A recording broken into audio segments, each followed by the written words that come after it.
I just finished reading the first omnibus of Saint Young Men. It's a story about Jesus Christ and Buddha taking a sabbatical from the heavens to come live in modern Japan, Tokyo to be exact.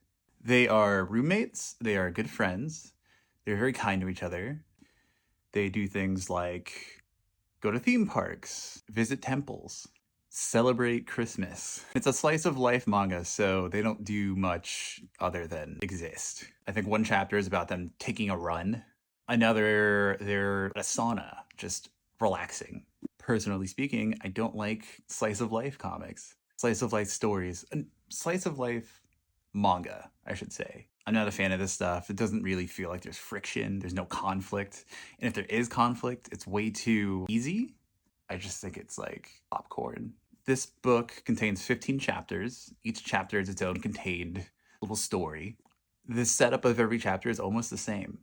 Jesus Christ is very Western. He is a consumerist. He loves buying things. He's very naive. He's the goofy one. Buddha, on the other hand, is very neurotic. He is, or tries to be, very calm. They live in an apartment together. They had to pay rent. It's very wholesome. And again, there's no friction.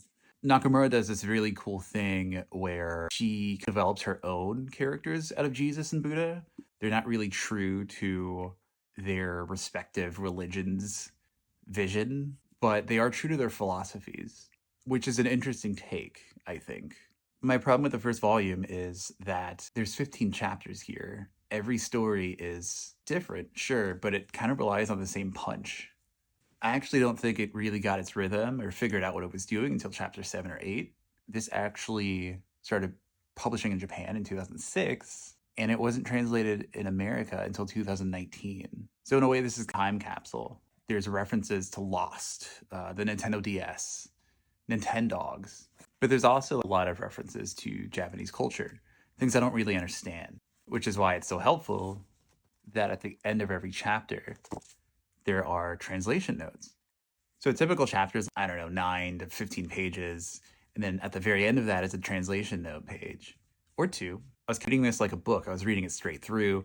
And then I would get to the translation notes, read all the translation notes, go back to the comic I just read and piece it together. And for me, that killed a lot of the pacing. There are some laugh out loud moments, but it's not every page. And personally speaking, if you need to explain a joke for it to land, then it just didn't land. It's not going to land. And I don't know. I don't want to be told a joke. Don't tell me why something's funny. Show me. Anyway, I'd give this a 3 out of 5.